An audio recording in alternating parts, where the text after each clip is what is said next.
आज हम महाराजगंज के जीपीएस पब्लिक स्कूल में हैं और हमारे साथ इस स्कूल के कोऑर्डिनेटर साहब हैं, जिनके कुशल नेतृत्व में विद्यालय समग्र संतुलित सर्वांगीण विकास के पथ पर अग्रसर है। कई विद्यालय की उपलब्धियां भी रही हैं, जिसके विषय में हम लोगों ने जानकारी प्राप्त किया। तो आइए सबसे पहले सर का स्वागत करेंगे और जीपीएस पब्लिक स्कूल की विशेषताओं के संदर्भ में जानेंगे कि इसकी मुख्य विशेषता क्या है और एक्स्ट्रा करिकुलर एक्टिविटीज यानी कि अतिरिक्त कार्यों में क्या कुछ भूमिका निभाते हैं। बहुत बहुत स्वागत है सर आपका। सबसे पहले हमारे जीपीएस पब्लिक स्कूल परिवार की तरफ से आपके इस चैनल को बहुत बहुत धन्यवाद कि आप हमारे तक पहुंचने का कोशिश किए हैं जी।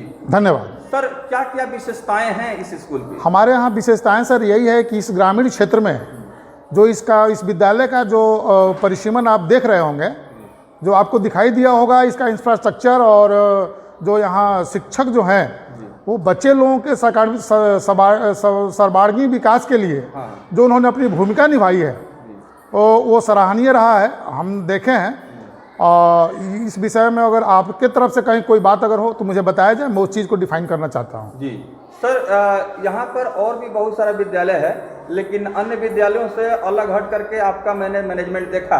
अनुशासन की बात करें तो बहुत ही बेहतर अनुशासन लगा। सर ये अनुशासन तो हर विद्यालय का रीढ़ होता है। अनुशासन के संदर्भ में हम यही कहना चाहेंगे कि अगर बच्चे लोग, अभिभावक का अगर सपोर्ट है इस विद्यालय के प्रति, तो अनुशासन जो मेरा है वो सर्वांगीण विकास के लिए बच्चों के लिए अहम भूमिका है। बिल्कुल सर, आपके जो शिक्षक हैं अनुशासन के ऊपर किस तरह का काम करते हैं?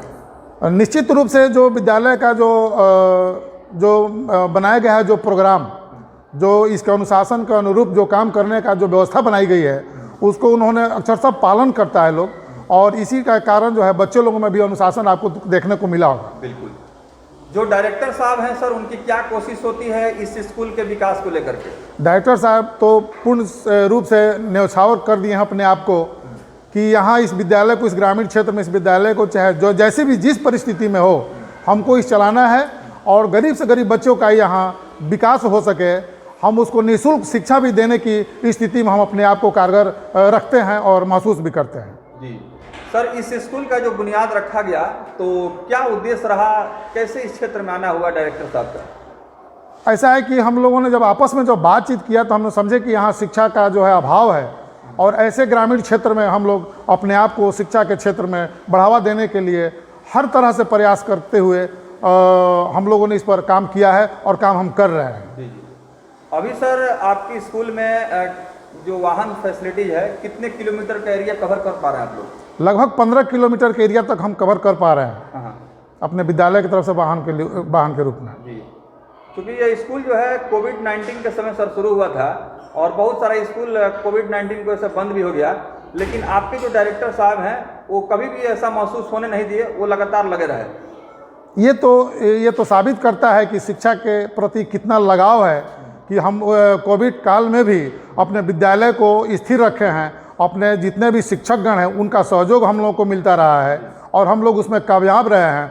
और ये आपका जीता जाता उदाहरण है जो आपको दिखाई दे रहा होगा कि ये 2 साल के अंदर में जो मेरे यहाँ जो विद्यालय में जो बच्चों की जो संख्या है, जो अनुशासन है, जो विधि व्यवस्था है, वो आप अक्षरशः देख रहे होंगे कि हम लोग इस पर कितना वर्क किया है, कितना काम किया है। सर 15 अगस्त 26 जनवरी राष्ट्रीय त्यौहार के अवसर पर जीपीएस में किस तरह का आयोजन होता है? वैसे तो जो भी कार्यक्रम है, जो महापुरुषों के बारे में, जीवनी के बारे में बताना, उनके बारे में प्रकाश डालना, और एक कल्चरल कुछ प्रोग्राम भी होते हैं। दुर्भाग्य है कि उस समय हम आपके बीच में नहीं रहे हैं, नहीं तो आपको उस समय जरूर मौका देते कि आप इस चीज़ को कवर कर सकते थे। जी। चलते चलते सर, चूँकि आप लोग का जो प्राइवेट स्कूल का यूनियन है उसमें हम देखते हैं कि आप काफ़ी एक्टिव रहते हैं और इस तरह का कार्यक्रम और आयोजन भी होते रहता है।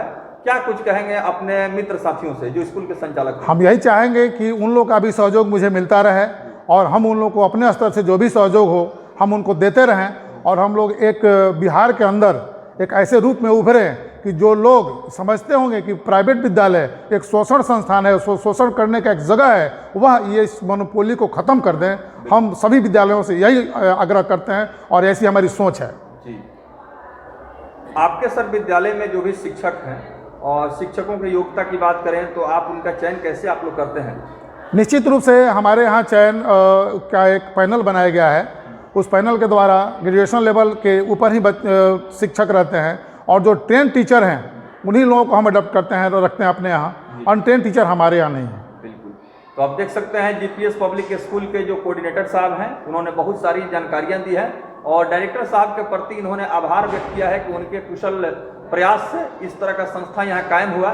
सर, डायरेक्टर साहब का जो सोच है उसके बारे में 2-4 शब्द आप रखें, ताकि चूँकि वहाँ मौजूद नहीं है लेकिन उनके गैर मौजूदगी में आप लोग जो इस विद्यालय को आगे बढ़ा रहे हैं। उनकी सोच के बारे में मैं जो भी कुछ कहूँगा बहुत थोड़ा होगा।